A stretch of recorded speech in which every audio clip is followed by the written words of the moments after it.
So, John, maybe we can just talk for a few minutes about the history of this music group. I joined in 2006, but I think you said it started in 91. So you just want to talk a little bit about the Sure, history? sure. I was at the time working on my counseling degree at the University of Oregon, and I graduated in 1991. There was an administrative assistant there who helped me with my dissertation, and her name was Katie Tate.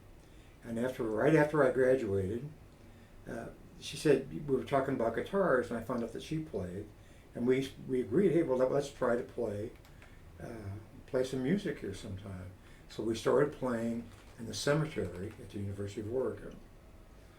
And so we played there for many years, and of course it brought out a lot of feelings about, I think the Grateful Dead were very grateful when we left and moved from the graveyard to Katie's house, which we did.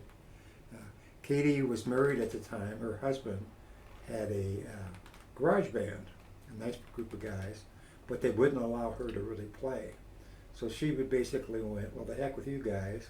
I'm going to hook up with John here, and we're going to play some music. So we started doing that.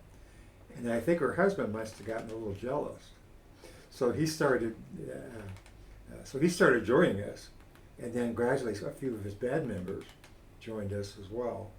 And so we had like 3 or 4 members for a while. And Katie worked at the University of Oregon counseling program, and she excuse me, she'd bring in graduate students, and excuse me, that would join us. One was Helen Coble, and she joined us and was part of the group for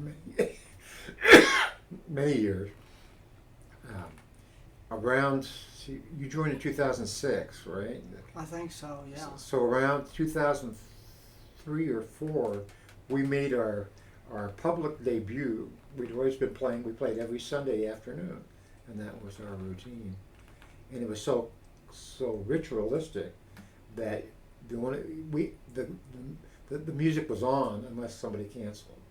So we rarely canceled. It was on almost every week. We had an opportunity to play at the College of Education's Christmas party.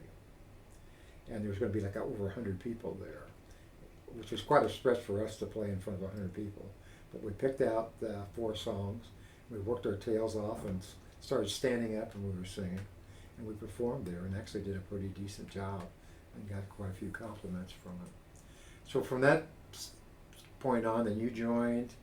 Of course, Chris joined, and you can certainly talk about that time period. But so we've been going strong every week, and there's really been kind of few weeks that we've missed since we started in 1991. So it's really kind of an incredible thing, and it's been a really important part of my life in terms of being able to get together and play, to learn things, and just to connect with other people. But also to connect musically and grow a little bit as a musician. So, I don't know if you want me to talk. Yeah, well, for me too. Also, my sister Cindy was with us for some years. Yes. A lot of people have come and gone, mostly because I think of health issues, and one died. So, what do you know, it seems to me from my involvement in politics especially, that it's really hard to keep a group going for very long.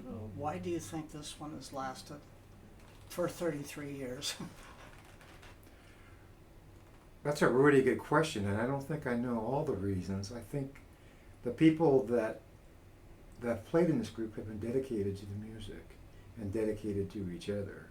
And I think recognized that it was an important part not only of their lives, but of the other players' lives as well.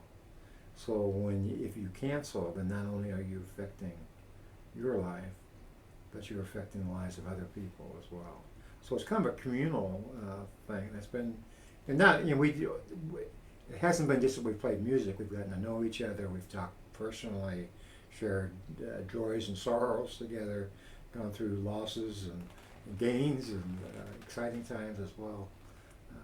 And I think it's been that kind of cohesiveness that it's more than just the music. It has been connecting with each other as human beings, and I think that's. And I think even though we've had some diversity in our beliefs, I think overall, I think the members have been dedicated to the same, to similar issues in terms of helping humanity, helping our fellow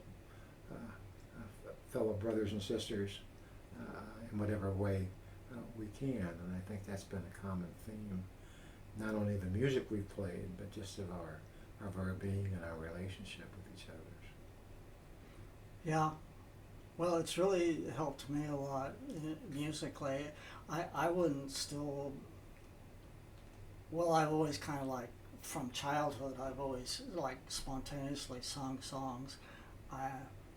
But I gave up the guitar for 3 years before I joined this group because, and gave mine away because I was just so kind of like bored with the whole thing. That was before I discovered that you could get songs off the internet. I mean, you know, chords and lyrics. But after I joined this group, pretty soon I went out and bought another guitar and got back into it. Okay, we better stop Okay. because somebody just rang my doorbell.